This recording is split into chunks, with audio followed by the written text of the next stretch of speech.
haine puis la violence contre des innocents, ça n'a pas sa place au Canada. Ça presse de dire calme. On se calme, tout le monde au Québec. On parle avec tout le monde, dans le cas qui nous occupe en ce moment, pour faire un appel au calme, de rappeler à tout le monde, que les Montréalais veulent la paix.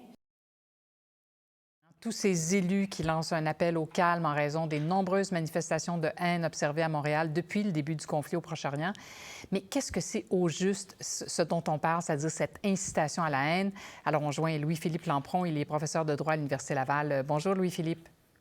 Bonjour, Mme Richer. Alors, la propagande haineuse, ou sous le chapeau de propagande haineuse, il y a l'incitation à la haine, c'est la même chose. Comment est-ce qu'on définit ce crime-là? La propagande haineuse, c'est une catégorie du code criminel qui regroupe différentes infractions, l'incitation au génocide et incitation publique à la haine.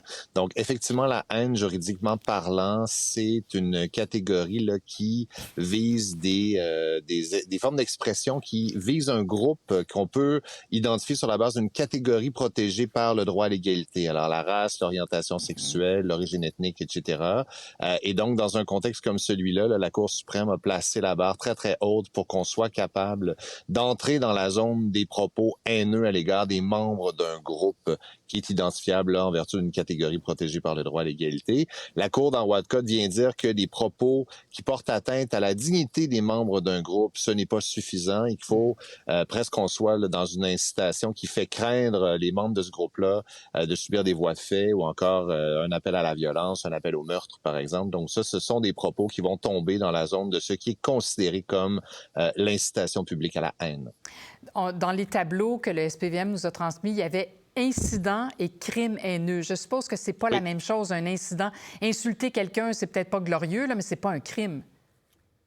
Ben voilà, c'est-à-dire que ce qui va être considéré comme un crime haineux, c'est une catégorie large, effectivement. C'est des crimes qui sont motivés par l'appartenance des membres des victimes, en fait, là, par justement avec les catégories qui sont protégées par le droit à l'égalité. C'est là où on va faire une distinction entre une voie de fait et une voie de fait haineuse. C'est que la voie de fait, elle est motivée, en fait, par le fait qu'on ciblait une personne juive ou encore une personne musulmane, en l'espèce. Mais on n'est pas obligé de commettre un geste. On peut seulement...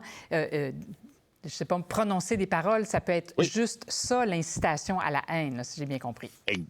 Exactement. Propagande haineuse, là, on ne vise pas la perpétration des voies de fait, mais des propos qui sont tellement graves, tellement violents, tellement près, justement, de l'appel à la violence que on peut valablement les sanctionner, on peut valablement même être poursuivi au criminel pour ça. Bon, il y a des paroles haineuses qui ont été lancées là, pendant les manifestations, notamment dans les universités.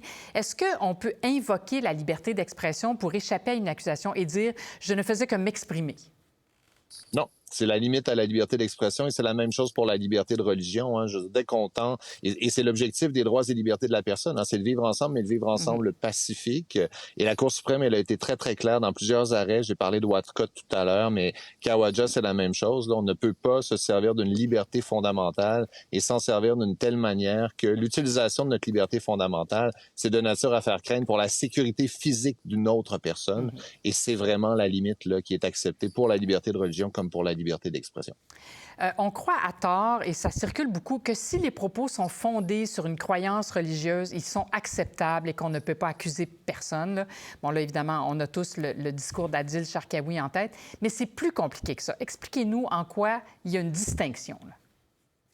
C'est plus compliqué que ça, effectivement. C'est-à-dire que il y a les grandes religions, la plupart d'entre elles, voire toutes les grandes religions, ont des propos ou encore des croyances qui heurtent parfois ou qui excluent des membres, justement, qui sont protégés par le droit à l'égalité. Alors, on pense aux minorités liées à l'identité de genre, l'orientation sexuelle, etc. Et donc, il y a une exception qui prévoit que si les textes sont des textes qui proviennent de livres sacrés, par exemple, ben, on pourra pas faire entrer ça dans... On va pouvoir se servir de ça pour s'exempter en fait de l'application d'une disposition qui interdit la propagande haineuse. Maintenant, le fait d'être un prêtre, d'être un imam, d'être un rabbin, ça ne vient pas nous permettre, quand on s'exprime comme tel, là, d'avoir une immunité en fait et les propos qu'on tient, même si c'est des propos qu'on tient dans le contexte là, d'une prière, d'une récitation religieuse, d'un rite quelconque, à partir du moment où on entre dans la zone très très restreinte là, que la Cour suprême a identifiée comme étant des propos haineux, on peut valablement être poursuivi et ça va être très très difficile là, d'invoquer la liberté de conscience et de religion pour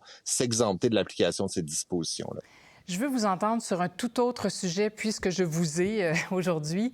La Cour suprême a rendu un jugement ce matin, une affaire de responsabilité, une ville relativement à la mort d'une personne. Et les juges sont divisés à 4 contre 4. On ne voit jamais ça. Ils sont 9 habituellement ou ils sont 7. Là, la cause a été entendue alors que la Cour ne comptait que 8 juges. Qu'est-ce qui arrive quand on est à 4 contre 4?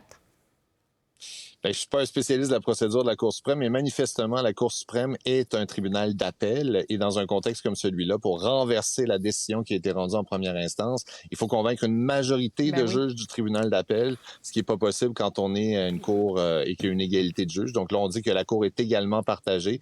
Et ce que ça fait, c'est que, ben voilà, on va rejeter le pourvoi. Et on va maintenir la décision de première instance qui était contestée. Le jugement qui était en appel est maintenu forcément.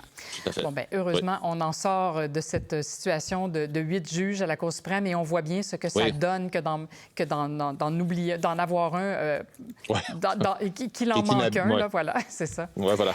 Louis-Philippe Lampron, merci beaucoup. Merci à vous. Au revoir.